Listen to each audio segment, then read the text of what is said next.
Everything you think you know is wrong. Right now, tonight, the kingdom is spending $1.5 trillion building a city in the middle of a desert that has no water, no arable land, and almost no reason to exist. And the only reason the kingdom has $1.5 trillion is because of a deal made in secret 90 years ago between a broke California oil company and a tribal king who'd never seen a car. That deal started a chain reaction.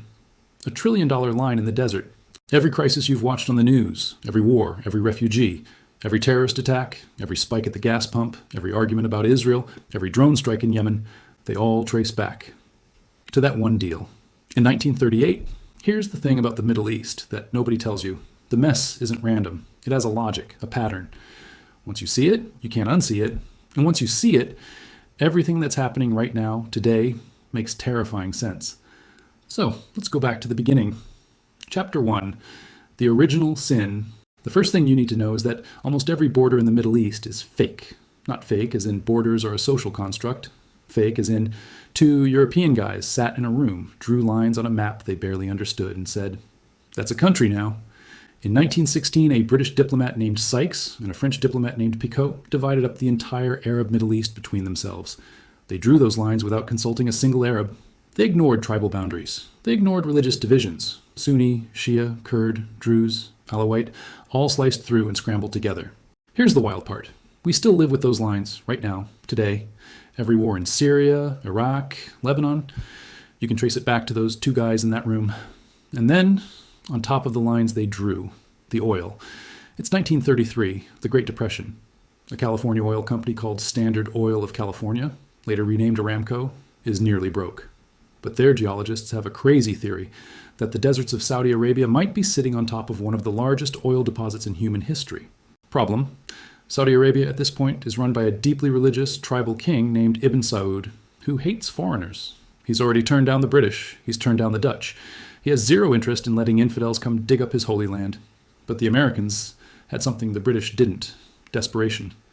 Their negotiator, a guy named Lloyd Hamilton, offered the king something no one else had: upfront cash, gold, real money, right now. And the king, who was also broke because running a kingdom in the desert is expensive, said yes. March 3rd, 1938. A drill breaks through limestone 60 miles from the Persian Gulf, and oil erupts. Not a little oil. The largest conventional oil field ever discovered in human history. Beneath this single patch of desert sits roughly 17% of all the proven oil reserves on Earth. The world was never going to be the same. Chapter 2, the bromance. Within a few years, American oil workers had built a little slice of California right in the middle of Saudi Arabia. They called it Dhahran. It had movie theaters, tennis courts, women in bikinis, all deeply illegal by Saudi law, but somehow happening inside this weird American bubble in the desert. And Saudi Arabia let it happen, because the oil money was extraordinary. But here's where it gets strategically interesting. It's now 1945. World War II just ended. The US has watched Germany lose, in part because they ran out of oil. Hitler's tanks literally stopped because they had no gas. American military planners wrote internal memos saying, "Whoever controls oil controls the next war." And here's Franklin D. Roosevelt, sick and exhausted, on his way back from the Yalta Conference making a secret detour. He stops his ship, the USS Quincy, in the Suez Canal, and he meets Ibn Saud, two aging leaders, meeting in secret on a warship in the middle of the world's most strategic waterway. And they made a deal so simple, it barely needed to be written down. The US would protect the Saudi royal family from internal enemies, from external threats, from anyone who wanted to take them down.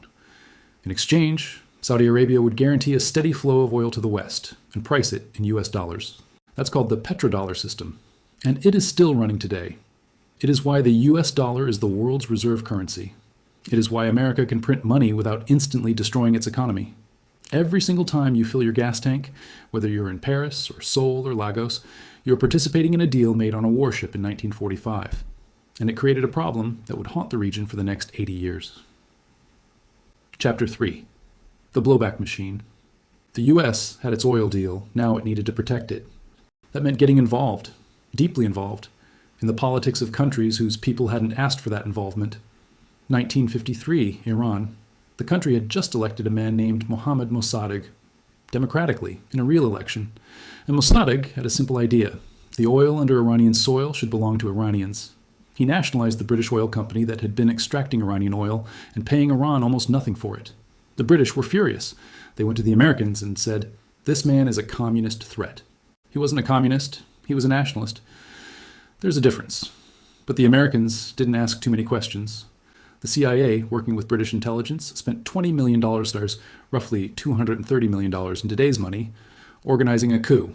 They hired mob figures, paid journalists to write propaganda, bribed military officers, and organized street riots, Operation Ajax, August 1953.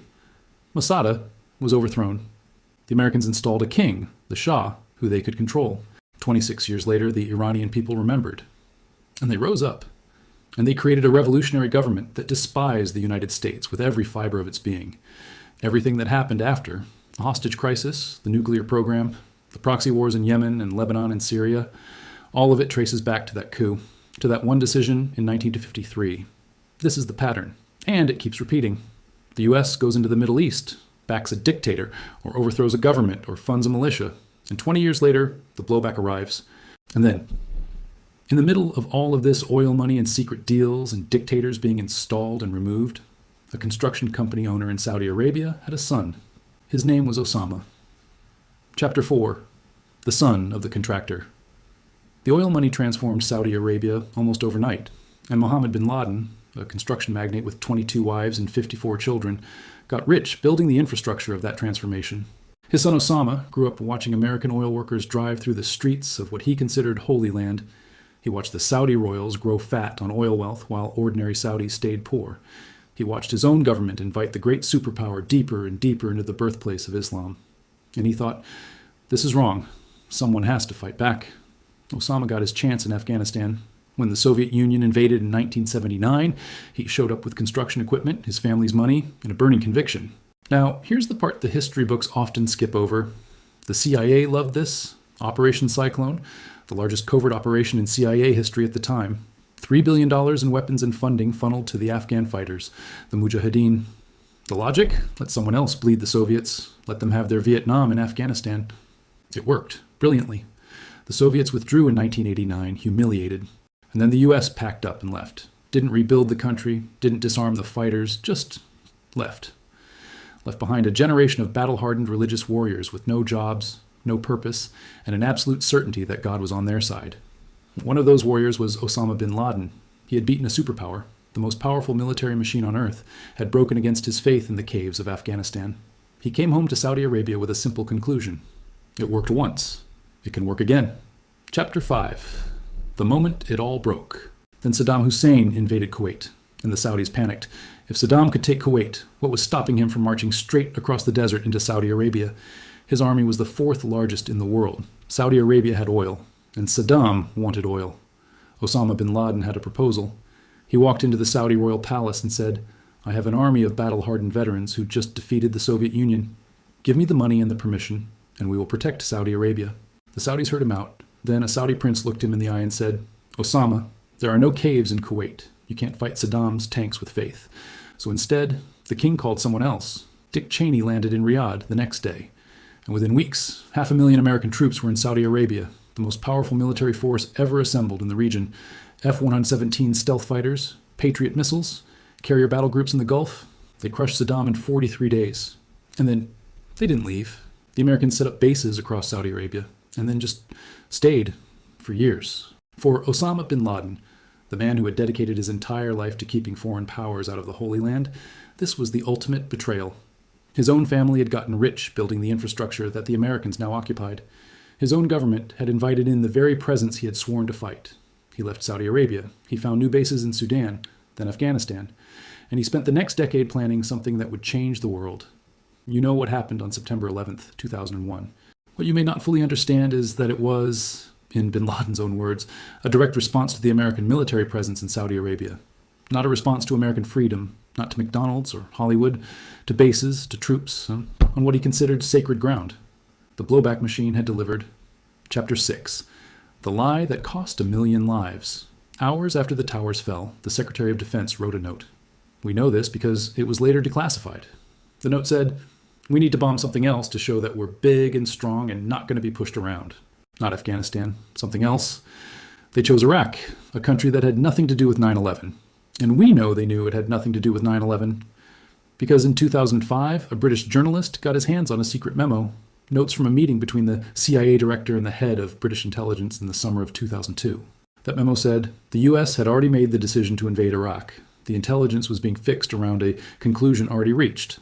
There were no weapons of mass destruction. They knew there were probably no weapons of mass destruction. They were going to invade anyway.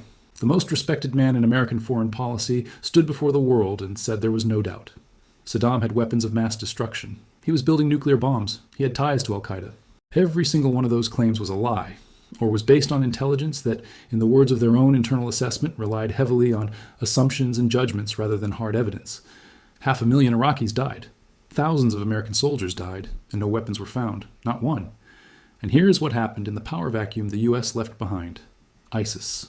The most brutal terrorist organization of the 21st century, built from the ruins of Saddam's dismantled army, funded with weapons the US had left in Iraq, recruiting from a generation of young men who had grown up in a country destroyed by an invasion built on lies. The blowback machine, running perfectly. The game is changing, whether we like it or not. Chapter 7, The New Players. While America was getting bogged down in Iraq and Afghanistan, spending trillions, losing thousands of soldiers, creating more enemies than it destroyed, a different player was quietly entering the game. China didn't invade anyone. China brought checkbooks. In 2023, something happened that would have been unthinkable 20 years earlier. Saudi Arabia and Iran, sworn enemies, restored diplomatic relations. And the country that brokered the deal wasn't the United States. It was China. Let that sink in. The country that has anchored American foreign policy in the Middle East for 80 years made peace with its biggest rival and didn't call Washington first. In a tiny country called Djibouti, right on the choke point where 30% of the world's container traffic passes, China and the United States have military bases literally down the road from each other. The US base has been there since 2001. The Chinese base opened in 2017. For the first time in history, the two superpowers that will define the 21st century are staring at each other across a dirt road in East Africa. And in that tiny country, one of the poorest on earth, they've figured something out that the great powers keep forgetting. You can play both sides. Djibouti rents land to America, rents land to China, rents land to France, Japan, Germany, Italy. And when the UAE got too pushy, they gave their biggest port to China just to remind everyone that they had options. Chapter 8, The $1 trillion Bet. Saudi Arabia knows what's coming. The International Energy Agency predicts global oil demand peaks in 2030. After that, the demand curve turns downward. The kingdom that built its entire civilization, its power, its legitimacy, its ability to buy silence and loyalty, on black gold is watching the clock. So Mohammed bin Salman is making the biggest bet in the history of any nation on earth. $1.5 trillion on a city in the desert. That doesn't exist yet. Neom, the Line, Oxagon, Trojena, a ski resort in the Arabian desert where they plan to make artificial snow. Most analysts think it's delusional, that it will never be finished, that 10 million people will not choose to live in a 170-kilometer-long building in the desert, no matter how much AI and renewable energy you put in it. But here's the thing. Even if only 10% of it works, it's the country's next oil. Saudi Arabia used oil money to diversify away from oil, and somewhere outside the construction zone, Bedouin nomads who've lived in these mountains for centuries are sitting around fires, drinking green coffee and watching the dump trucks never stop. Two worlds, one desert, one future, unclear. Chapter 9, The Pattern and How It Ends. Here's the pattern, the one that explains everything you're watching in the news right now. Step 1, a great power enters the Middle East, usually for oil or to stop another great power. Same thing, really. Step 2, they back someone. A king, a dictator, a militia. Someone who will keep the oil flowing and the rivals away. Step 3, that someone becomes a monster or gets overthrown, or the people they were oppressing rise up. Step 4, blowback. Sometimes it takes 10 years, sometimes 20, but it always comes. Step 5, the great power responds to the blowback by going deeper in. More troops, more weapons, more money, more mess. And right now, in 2026, this pattern is accelerating. The US still has military facilities across 19 sites in the Middle East. It's still selling billions in weapons to Saudi Arabia. It's still trying to negotiate a nuclear deal with Iran while threatening it with airstrikes. It's still supporting Israel while watching Gaza descend into catastrophe. And China is watching all of this, making deals, building ports, lending money, being patient. Right now, a militia that started as a religious summer camp in the mountains of Yemen is disrupting 25% of global container shipping.